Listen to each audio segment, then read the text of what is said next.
तो चलिए हम लोग समय वेग ग्राफ पर आधारित एक नए क्वेश्चन को सॉल्व करते हैं।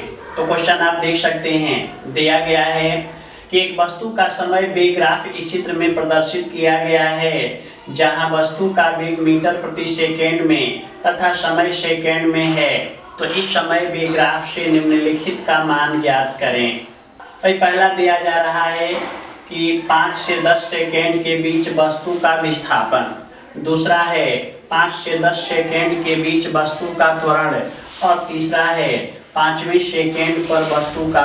तो आखिर अब हम लोग इसके पहले भाग को देखेंगे, यानी 5 से 10 सेकेंड के बीच वस्तु का विस्थापन।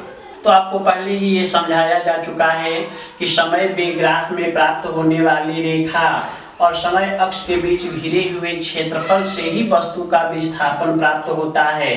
तो हम लोग कह सकते हैं कि इसलिए 5 से 10 सेकेंड के बीच वस्तु का विस्थापन बराबर घिरी हुई आकृति का क्षेत्रफल। और यदि इस क्षेत्रफल की बात की जाए तो नीचे हम लोग लिख सकते हैं कि बराबर, चूंकि घिरा हुआ आकृति समलंब है। आप इस चित्र में देख रहे हैं, ये जो रंगीन भाग है वो समलंब है, यानी हम लोग कह सकते हैं कि बराबर समलंब का क्षेत्रफल। और समलंब के क्षेत्रफल का सूत्र तो आप पहले से जानते हैं। सूत्र होता है 1/2 गुणे समानांतर भुजा का योगफल गुणे ऊंचाई। तो भाई यदि हम लोग इस ग्राफ पर ध्यान से देखें तो देखिए, समानांतर भुजा के लिए यहाँ से दो रेखाएं भेजी जा रही हैं। तो एक रेखा है 20 पर, जबकि दूसरी वाली 0 पर, यानी एक भुजा की लंबाई हो गई 20 - 0। ठीक उसी प्रकार से दूसरी वाली भुजा से हम लोग दो रेखा भेज रहे हैं। तो एक भुजा है 10 पर, जबकि दूसरी वाली 0 पर, यानी इसका लंबाई हो गया 10 - 0। और यदि ऊंचाई की बात की जाए तो 5 से 10 सेकेंड के बीच की बात किया जा रहा है। तो यहाँ कह सकते हैं कि ऊंचाई बराबर 10 - 5, यानी सारी वैल्यू को यदि हम लोग इस सूत्र में लिख दें तो लिखा जा सकता है कि बराबर 1/2 गुणे 20 - 0 प्लस 10 - 0 गुणे 10 - 5। और यदि सॉल्व किया जाए तो नीचे लिख सकते हैं कि 1/2 गुणे 20 प्लस 10 गुणे 5। और यदि इनको जोड़ा जाए तो 1/2 गुणे 30 गुणे 5, तो 30 ये 2 से कटेगा 15 बार में, यानी 15 गुणे 5। और यदि मल्टीप्लाई कर दिया जाए तो 75 मीटर। यानी यहाँ से आप देख चुके हैं कि 5 से 10 सेकेंड के बीच वस्तु का विस्थापन बराबर 75 metre. The displacement of the particle between 5 to 10 second is equal to 75 metre. तो चलिए अब हम लोग क्वेश्चन के दूसरे भाग को देखते हैं, 5 से 10 सेकेंड के बीच वस्तु का त्वरण। तो आप देख सकते हैं यहाँ 5 से 10 सेकेंड के बीच त्वरण की बात की जा रही है।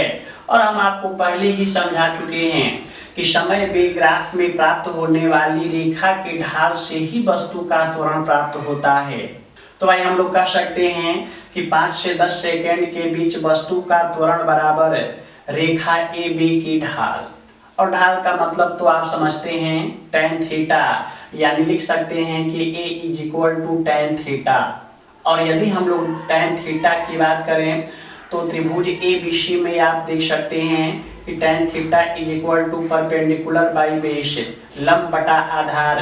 तो यहाँ परपेंडिकुलर हो गया BC, जबकि आधार है AC। तो हम लोग लिख सकते हैं कि त्वरण A बराबर BC बाई AC। और यदि हम लोग इनके मान की बात करें तो देखिए, बिंदु B और बिंदु C से जब दो रेखाएं हम लोग y अक्ष पर भेज रहे हैं तो एक रेखा जा रही है 20 पर, जबकि दूसरी वाली जा रही है 10 पर। तो यहाँ पर BC का मान हो गया 20 - 10। और यदि AC की बात की जाए तो आप देख सकते हैं कि A और C से जब x अक्ष पर हम लोग रेखाओं को भेज रहे हैं तो एक रेखा जा रही है 10 पर, जबकि दूसरी वाली 5 पर, यानी यहाँ AC का मान हो गया 10 - 5। तो हम लोग लिख सकते हैं कि वस्तु का त्वरण A बराबर 20 - 10 बटा में 10 - 5। और यदि सॉल्व किया जाए तो A = 10/5। और यहाँ पर 5 से यह 10 कटेगा। तो आपका आंसर आ चुका है कि acceleration of the particle A = 2 metre पर सेकेंड स्क्वायर। उसके पश्चात तीसरे क्वेश्चन में आपसे पूछा गया है कि 5वें सेकेंड पर वस्तु का तात्क्षणिक त्वरण तो आपको हम पहले ही थ्योरी में ये समझा चुके हैं कि जब समय वेग ग्राफ सीधी रेखा के रूप में होता है तो उसके तात्क्षणिक त्वरण का मान उसके औसत त्वरण के मान के बराबर होता है। हम पहले ही ये बतला चुके हैं कि when time velocity graph is in the form of a straight line, then in this condition the instantaneous acceleration of the object will be equal to average acceleration of the object। यानी चूंकि यह सीधी रेखा के रूप में है तो आपको पता है कि तात्क्षणिक त्वरण का मान इसके औसत त्वरण के मान के बराबर होगा। यानी हम लोग कह सकते हैं कि वस्तु का तात्क्षणिक त्वरण बराबर 2 मीटर पर सेकेंड स्क्वायर। तो ये था इस वस्तु का औसत त्वरण, तात्क्षणिक त्वरण और उसका विस्थापन। लाइक करना, शेयर करना तथा सब्सक्राइब करना न भूलें ताकि सबको इसका फायदा मिलता रहे। थैंक्स।